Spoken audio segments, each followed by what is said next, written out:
तर समोरच्या साईडला येतं 2 तोफ दिसतात आपल्याला। तर नमस्कार मित्रांनो, जय शिवराय। आज आपण आले कर्जतमधील कोथळी गडावरती।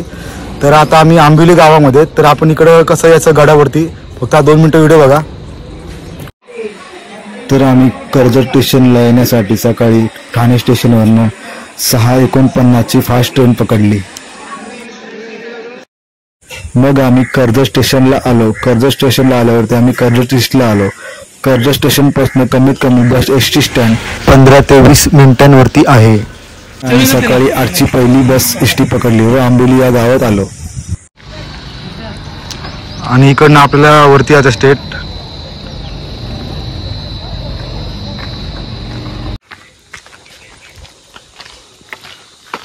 तर आता आम्ही अशा प्रकारे ट्रेक चालू केलेला आहे आणि आतून पुढे गेला बघूया अजून रस्ता कसा आहे। वाकडे तिकडे वळले तर जाऊया पुढे। दुपारचं ऊन पण खूप लागतंय, तर तुम्ही येत असाल तर इकडे कॅब घेऊन या। आता आम्ही खाल्लं आंबिवली या गावातनं आलो। तिथनं आम्हाला बरोबर येताना 1 तास लागला आणि पूर्ण कच्चा रस्ता आहे आणि या रस्त्याचं काम पण बनायला चालू आहे, बघू शकता साईडला। पाठी तो समोर कोथळीगड।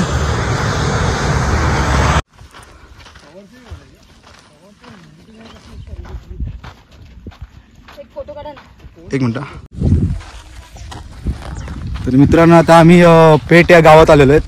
पाठी बघू शकता ह्या साईडला दुकान एक म्हणजे जेवणासाठी तिथं भेटेल तुम्हाला जेवण वगैरे आल्यावरती। आणि माझ्या मागच्या साईडला कोथळीगड समोर तो। तर आपल्याला याच्या डाव्या साईडने जायचं, आपण ह्यातनं जाऊया।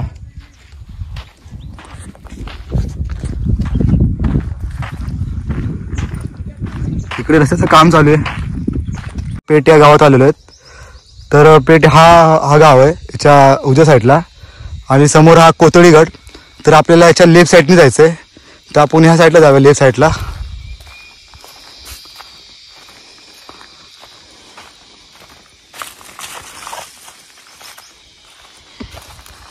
पेठ या गावातून पुढे आल्यावरती असा कच्चा रस्ता दिसतो आणि तुम्हाला दाखवतो इकडे आंब्यांची झाडं खूप आहेत। आंबे बघा किती भरले झाडांना। हे बघा हे आंबे काढायला थांबलेत, हे नाही का आंबे काय भेटणार नाहीत। मिला क्या आंबा? आपल्याला या साईडला जायचंय आणि आपल्याला ह्या साईडला जायचंय।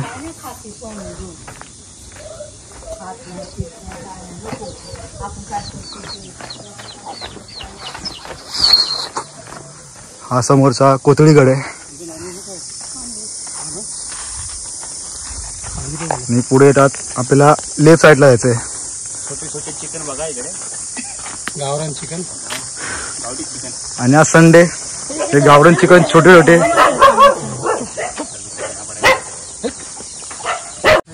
आणि हे गाव पेठ गावातलं जो अपसाइड वाला है उसको ही काटेगा। नरम भी दिखेगा, बाहर से समझता रहेगा फ्रेश चिकन है। यांना चिकनची पडली, ट्रिकची नाही पडली। मी काय बोलते आल्यावरती किल्ले पेठ कोथळीगड याचा फलक आहे। तर आपल्याला लेफ्ट साईडने जायचंय।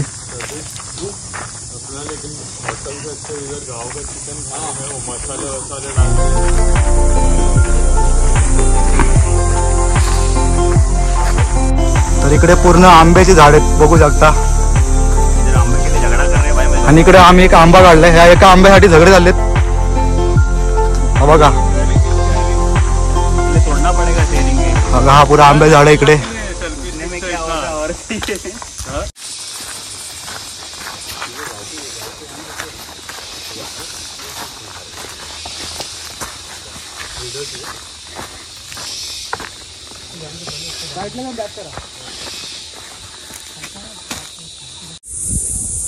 तर गडाच्या मधल्या पायथ्यापर्यंत आलेलो आहेत, म्हणजे पायथ्यालाच आहेत।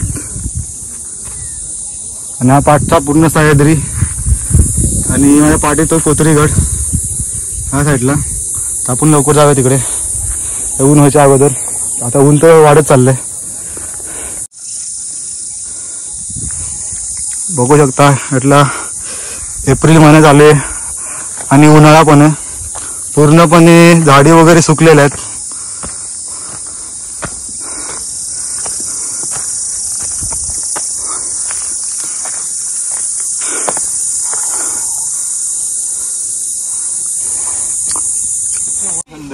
तर बघा मित्रांनो, ती लहान लहान मुलं पण ट्रेक करतात.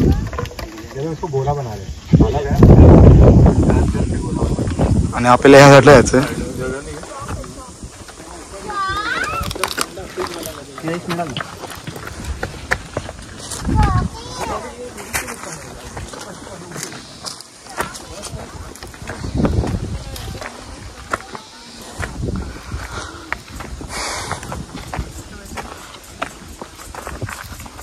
गडाकडे जाण्याचा मार्ग आहे. ते एक फलक लावलेला आहे, म्हणजे पाटी आहे.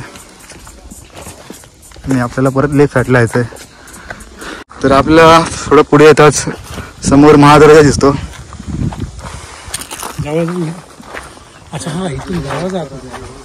तर याचं आताच गड संवर्धन झालेलं आहे, इथल्या गावकऱ्यांनी केलेलं आहे.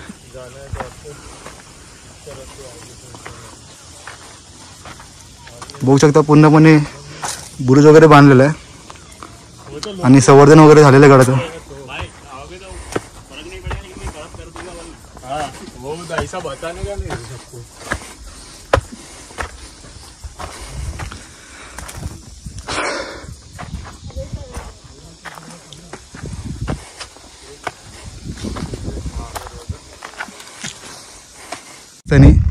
तो समोरचा रस्ता गेला असा पूर्ण फिरून आहे त्या सुळकेच्या पाठीमागे.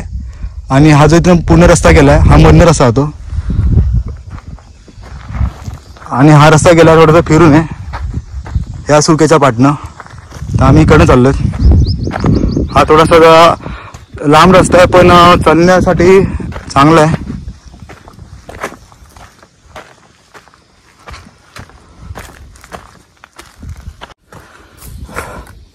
तर तुम्ही गडावरती येत असताना तर या, कारण गडाची चढाई श्रेणी खूपच चांगली आहे, जास्त उंच पण नाही.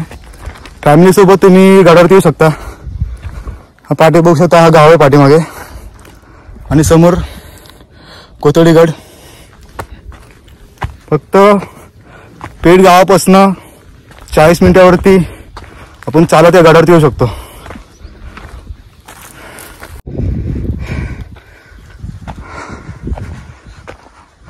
तर किल्ल्याच्या मध्यंतरी आलेले आहेत, म्हणजे अर्धा टप्पा गाठलेला आहे. इथे बोर्ड लावलाय, किल्ले पेठ कोथळीगड आणि काय माहिती आहेत.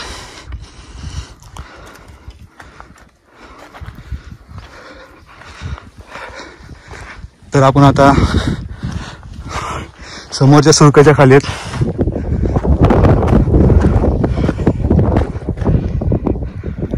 हा सुंदरसा आपला सह्याद्री.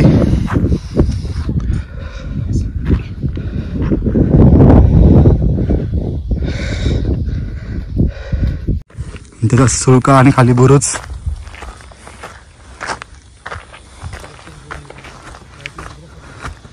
आणि समोर आपल्याला दिसतात तोफ आहेत 2. तर समोरच्या साईडला येतात 2 तोफ दिसतात आपल्याला. इकडे एक तोफ आहे आणि समोर एक तोफ आहे. त्या कालीन या तोफेचा उपयोग ह्या साईडला इकडे हा जो होल दिसतोय इकडे वाट लावली जायची. आणि याचा हा तोफेचा जो तोंड दिसतंय इकडे दारू गोळा टाकला याचा. आणि त्या होल, हा जिथं होल आहे ते वाट लावून ती वाट पेटवून समोरच्या साईडला अटॅक केला जायचा. आणि जे साईडला बैलगाडीचे चाक ते हाता लावलेले आहेत. आणि सेम तोफ समोर इकडे एक आहे. तर आता आपण जाऊया डायरेक्ट गडावरती, म्हणजे वरती बाले किल्ल्यावर.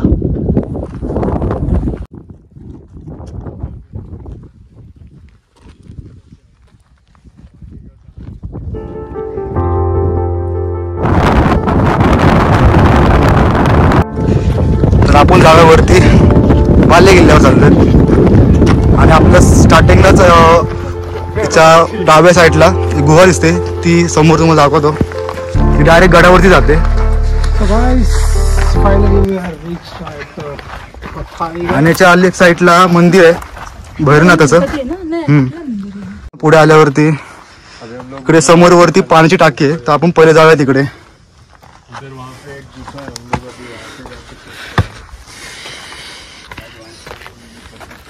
बघू शकता पूर्णपणे पिण्यायोग्य पाणीच आहे.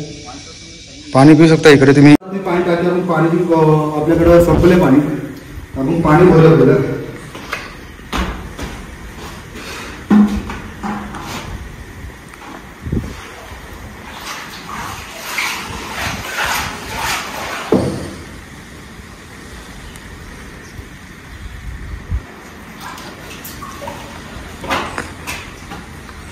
अरे तो ये यूज ही नहीं किया.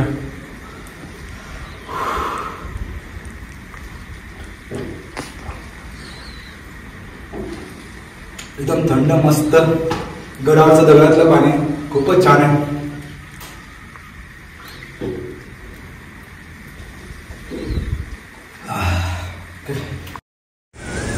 औरंगजेबाने अबुल कादर याला संभाजी राजे यांच्या ताब्यातील या भागातील गड किल्ले घेण्यासाठी पाठवले. कोथळीगड हा महत्त्वाचा असून जो कोणी ताब्यात घेईल त्याचा ताबा तड कोकणावर राहील. हे लक्षात घेऊन अबुल कादर यांनी हा किल्ला घेण्यासाठी प्रयत्न सुरू केले. तो या किल्ल्याच्या जवळपास आला आणि तेथील राहणाऱ्या लोकांना त्याने आपले नौकर म्हणून करून घेतले. मराठे या किल्ल्यावरून शस्त्राची ने-आण करतात हे कळताच अब्दुल कादर याचे काही बंदूकधारी गडाच्या पायथ्याशी पोचले. नारोजी त्रिंबक हा गडाचा किल्लेदार होता. रसद व दारुगोळा मिळवण्यासाठी बाहेर गेले होते. गडाचा ताबा मानकोजी पांढरे यांच्याकडे होता. शिवकाळात स्वराज्याचा मुळशी असणारा काजी हैदर संभाजी महाराजांच्या काळात कारकिर्दीत औरंगजेबाला फितूर झाला होता. त्याने मानकोजी पांढरे यांना फितूर केले होते आणि रात्रीच्या काळात मानकोजी पांढरे आणि अब्दुल कादर व त्यांच्या सैन्याला हे आपले लोक आहेत, सदर घेऊन आले आहेत असे सांगून गडावर प्रवेश दिला आणि त्यांनी गडावरचे सैन्य कापून काढले. दुसऱ्याच दिवशी मराठ्यांनी गडाला वेढा दिला. फार मोठी लढाई झाली.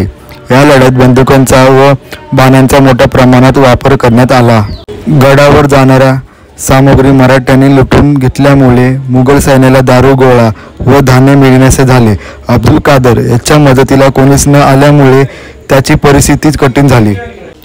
वेढा टाकल्यानंतर 10-12 दिवसांनी जुन्नरचा किल्लेदार अब्दुल अजीज खान याने आपला मुलगा अब्दुल खान याला आपल्या सैन्यासह अब्दुल कादरच्या मदतीस पाठवले. अब्दुल खान याची वाट अडवण्यासाठी मराठ्यांचा सरदार नारोजी त्रिंबक यांनी तेथील खोरे रोखून ठेवले. येथेही खूप मोठी लढाई झाली. नारोजी त्रिंबक व इतर सरदार धारातीर्थ पडले आणि कोथळीगड मोगलांच्या ताब्यात गेला. इद्दतम खान या मोगल सरदाराने त्यांच्या पार्श्वाचे तुकडे केले आणि नारोजी त्रिंबक यांचे डोके रस्त्यावर टांगले. किल्ला जिंकून सोन्याची किल्ली औरंगजेबाकडे पाठवण्यात आली. औरंगजेबाने अब्दुल कादर याला बक्षीसही दिले आणि मोगलांनी गडाला मिफ्ताह फतेह म्हणजेच विजयाची किल्ली असे नाव दिले. फितूर झालेल्या काजी हैदरला 7,000 रुपयांचे बक्षीस दिले. बंद फितुरीमुळे मराठ्यांच्या हातून हा किल्ला निसटला. गड परत मिळवण्यासाठी मराठ्यांनी प्रयत्न सुरू केला. डिसेंबर 1684 मध्ये गडाकडे जाणाऱ्या मोगल सैन्याला मराठ्यांनी अडवले, पण मराठ्यांना यश लाभले नाही. त्यानंतर 1685 मध्ये 700 जणांच्या तुकडीने परत गडावरती हमला केला. 200 जण दोरीच्या मदतीने गडावर उतरले. बरेच रक्त सांडले, पण मराठ्यांचे पत्ते होऊ शकले नाही. मराठ्यांनी हा महत्त्वाचा किल्ला गमावला होता. पुढे 1817 मध्ये दुसऱ्या बाजीराव पेशव्याच्या वतीने बापूराव नामक हा शूर सरदाराने हा किल्ला इंग्रजांच्या ताब्यातून सोडवला होता. पुढे 45 वर्ष या किल्ल्यावरती माणसांचा राबता होता. आणि आपण आता जाऊया वरती बाले किल्ल्यावर.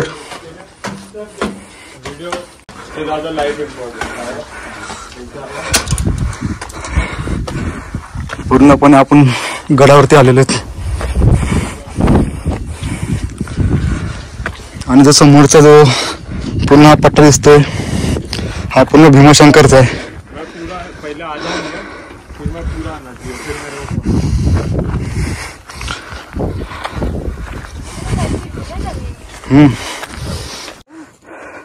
समोरचाच एक आपल्याला पाण्याची टाकी आहे ती समोर दिसते, पण तिच्यामधलं पाणी पिण्यायोग्य नाही आहे. पाणी प्यायचं असेल तर खाली भैरवनाथाचं मंदिर आहे, त्या बाजूला पाण्याची टाकी आहे, तिथनं पाणी पिऊ शकतो.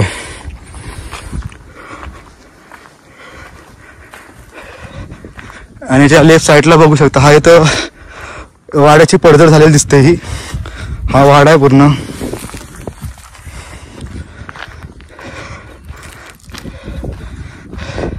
आणि हा किल्ल्याचा पूर्ण बाले किल्ला लाचा स्टॉप. हा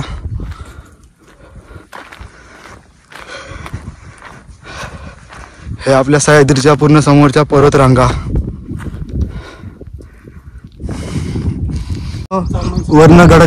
वर्ण खाली आल्यावरती हा तर मध्ये जायचा रस्त्यावरती इकडनं आल्यावरच्या उजव्या साईडला अजून एक वरती गुफा आहे. आपण जाऊ तिकडे.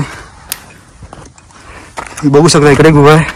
इथं पावसामध्ये आपण स्टे वगैरे करू शकतो. याच्यामध्ये कमी कमी 10 ते 15 माणसं ह्या गुहेत राहू शकतात. आणि त्या टायमाला पण इथे पहारेकरी याचा उपयोग केला जात असेल राहण्यासाठी. आपल्या तोफांच्या साईडने उजव्या साईडला इकडे अजून एक पाण्याच्या टाक्या आहेत त्या सुरकेच्या खाली. टाकी क्रमांक 4. इकडे पण एक पाण्याची टाकी दिसते. याच्यामध्ये पाणी पिण्याचं दिसत नाही वाटतं. थोडं गळू पाणी आहे.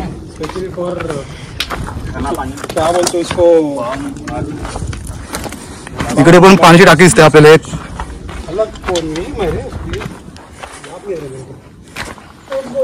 आणि इकडे अजून एक पाण्याची टाकी आहे. म्हणजे गडाच्या चारी साईडला पाण्याच्या टाक्या आहेत. इकडे बघू शकता हे एक आहे. आणि इथनं येताना तुम्ही थोडंसं हळू चाला कारण रस्ता खूप छोटा बघा साईडला.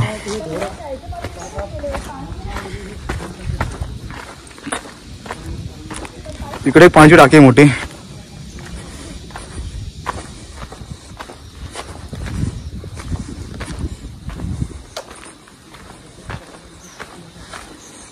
आणि पुढे एक काय गुहा आहे ती बघूया आपण.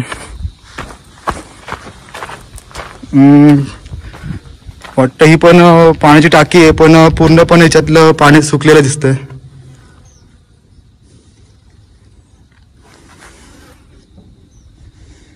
तर सुरक्याच्या डाव्या साईडने आल्यावरती आपल्या समोर एक पाण्याची टाकी दिसते. आपण ती बघूया.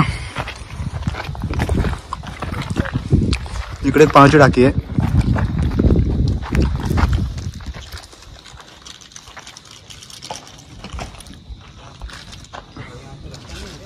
आणि या साईडला पण रस्ता आहे पण खूपच रिस्की रस्ता आहे.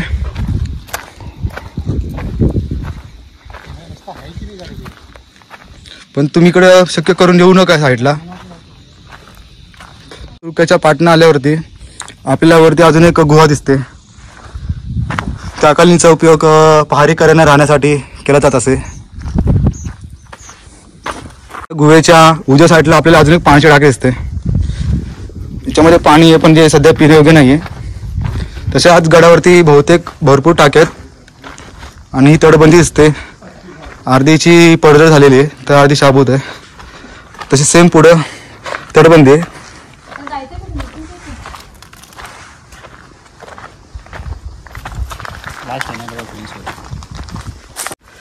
तर अजून आपल्याला अजून अशा पुढे तटबंदी दिसतात.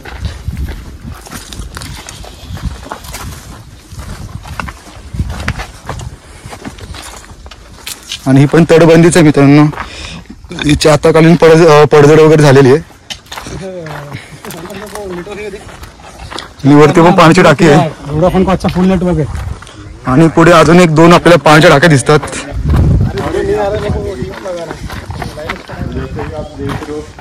या साईडला एक टाकी पाण्याची सध्याकालीन त्याच्यामध्ये दगडी वगैरे पडलेल्या आहेत. आणि पुढे अजून एक पाण्याची टाकी दिसते.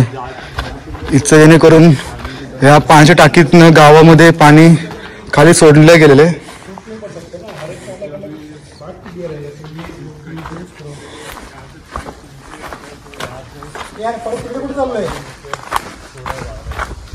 तर मित्रांनो खाली आपण त्या दर्जापासून पुढे आल्यावरती आपल्याला अजून एक प्रवेशद्वार दिसतो आपल्याला पुढे.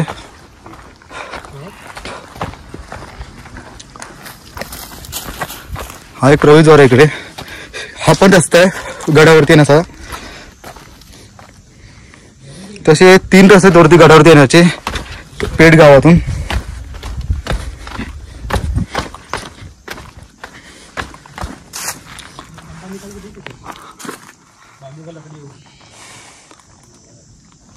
तर मित्रांनो आम्ही पूर्णपणे गड वगैरे बघितलाय, गड वगैरे बघून झालाय, खूपच छान गड आहे। जर तुमचा इकडे येण्याचा विचार असेल तर खरंच तुम्ही या गडावरती फॅमिली सोबत, कारण या गडावरती येण्यासाठी खूपच म्हणजे रस्ता चांगला आहे आणि वरती पाण्याची टाकी पण आहे आणि तुम्ही ते आराम पण करू शकता।